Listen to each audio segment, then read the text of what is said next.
registra sob alerta da ONU, na figura do senhor João Pablo, sobre reforma trabalhista. João Pablo é perito da ONU. O perito independente sobre dívida externa e direitos humanos da ONU, João Pablo, alerta sobre a reforma trabalhista. Segundo ele, o ajuste trabalhista não funciona. Redução de direitos aumenta a desigualdade e não melhora economia nenhuma, nem gera emprego. Experiência mundial mostra isso. Um grande número de países embarcou nos últimos anos em reforma de políticas e normas trabalhistas no sentido de austeridade, com o objetivo de superar contextos econômicos recessivos ou prevenir crises financeiras.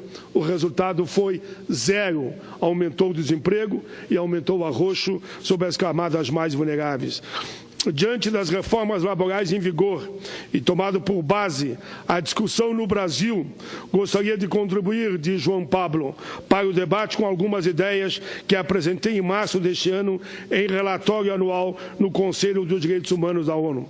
Geralmente, essas reformas consistem em congelar direitos, reduzir salários, aumentar a jornada de trabalho, impor contratos precários, limitar os seguros para acidentes ou doenças ocupacionais, facilitar demissões e reduzir o número de funcionários. Também se inclui as reformas que afetarão o sistema de negociação coletiva, por exemplo, restringindo o alcance dos acordos coletivos setoriais e a negociação no âmbito do local do trabalho, ou permitindo negociação com representantes alheios aos sindicatos, como é o caso dessa reforma, que trabalha muito com os acordos individuais. Sob pressão, o trabalhador terá que se submeter à vontade do empregador. Existe alguma evidência empírica de que a situação dos trabalhadores e dos empregados ou da economia em geral melhore graças ao enfraquecimento dos direitos individuais e coletivo de trabalho? Ele pergunta. Claro que não. São muitos exemplos que demonstram que tais reformas contribuíram para aumentar, sim, aí sim, a desigualdade, a precarização, a informalização do emprego, estimulam, inclusive, a discriminação no mercado de trabalho contra mulheres, jovens, idosos e outras pessoas pertencentes aos grupos sociais marginalizados, negros, ciganos, índios, deficientes e outro, diminuindo a proteção social dos trabalhadores. A ideia de que, em termos gerais, o direito trabalhista se exerce em detrimento do desenvolvimento econômico tem sido questionada, tanto no aspecto teórico como no plano empírico.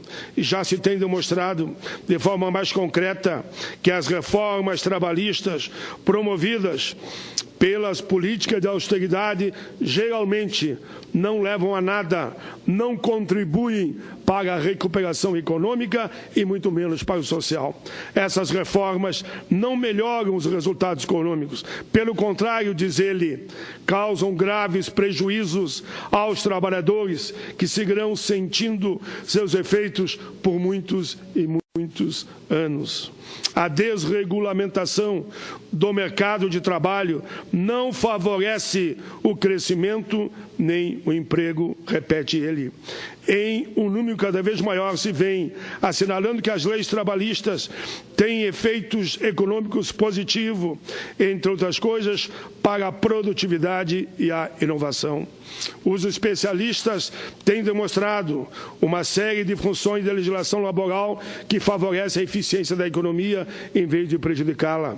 Entre outras coisas, a legislação trabalhista promove a planificação econômica tanto dentro da empresa quanto no mercado. Além disso, as leis referentes ao salário mínimo ou à proteção contra demissões frequentemente incentivam aos empregadores a utilizar mão de obra de modo mais eficiente, investir em tecnologia e esforçar-se para a sua organização.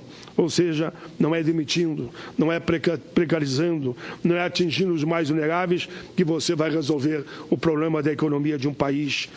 Leis trabalhistas, dizem eles, também contribui para a estabilização da demanda em época de recessão.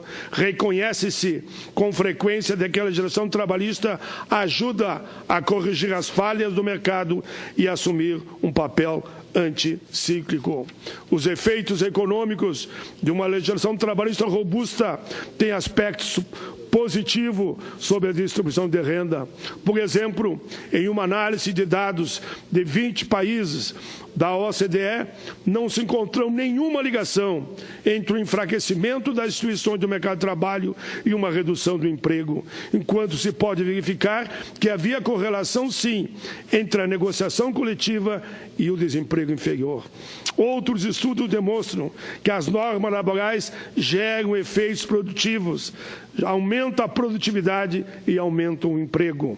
Existe uma correlação positiva a longo prazo entre a legislação laboral, incluindo a regulamentação que protege os trabalhadores contra as dispensas imotivadas e buscando, com certeza, a interna discussão da produtividade. Além disso, os dados mostram que uma jornada de trabalho mais curta implica em correspondente aumento, aí sim, de produtividade por hora do trabalho, menos acidentes, mais renda para a economia. Chegou-se às conclusões semelhantes sobre o impacto de certas normas laborais na abertura de novos empregos. De acordo com uma análise relativa a 4 países, ainda a OCDE, realizada em setembro de 2002, um alto grau de proteção contra a demissão arbitrária incentivou a capacitação entre os empregados. No que diz respeito aos países em desenvolvimento, os elementos que apontam para o impacto negativo da proteção laboral no desempenho econômico de um país parecem poucos contundentes. O estudo sobre o Brasil, por exemplo, indicam que a desregulamentação do mercado de trabalho parece ter sido reduzido às elasticidades do emprego, ao invés de aumentá-las. Em um nível macroeconômico, parece claro que a pressão para a flexibilização dos mercados de trabalho, a fim de promover o crescimento impulsionado pelas exportações, leva à redução do consumo de exportações líquidas e, consequentemente, leva ao desemprego. A redução das receitas de grandes setores da população resultante de reforma, de flexibilização da legislação trabalhista, provoca uma contração da demanda, o que acaba agravando a crise e aumentando o desemprego. Quem viver, verá. Quem viver, verá. As crises econômicas e financeiras não são o resultado de uma regulamentação excessiva do trabalho, motivo pelo qual a desregulamentação laboral não ajuda a superá-las. De fato, as reformas trabalhistas adotadas nos últimos anos, no contexto das políticas de austeridade, não parecem ter ajudado país nenhum. Os países não foram ajudados a se recuperar, nem permitindo a restauração, um acesso ao emprego, um nível equivalente à fase pré-crise.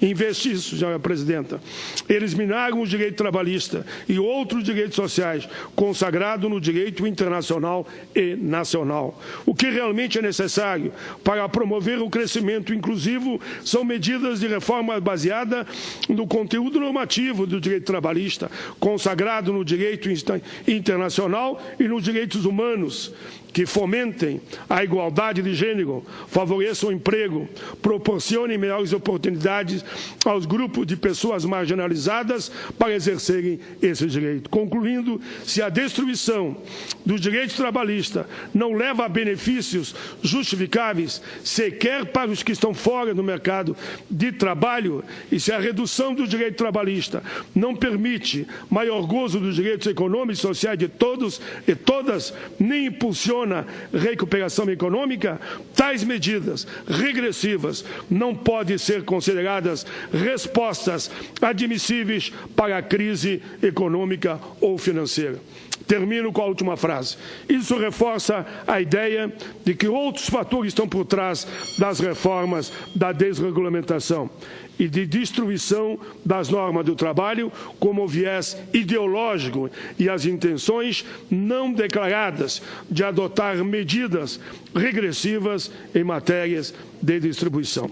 Em resumo, eu fecho assinando embaixo os dois documentos, e se tudo está sendo pregado no Brasil hoje, como eu vi na audiência hoje pela manhã, com os trabalhadores rurais, com certeza nós estaremos revogando a Lei Áurea e voltando ao tempo da escravidão. É lamentável que a gente, senadora Gleisi Hoffmann, querida presidente do nosso partido, a gente esteja vivendo isso. É com muita tristeza. Eu espero que amanhã a reforma trabalhista não seja aprovada na Comissão de Economia. Mas lembrar, temos ainda assuntos sociais e temos CCJ. E vamos fazer o debate em todas as comissões. Destaques, emendas e votos separados.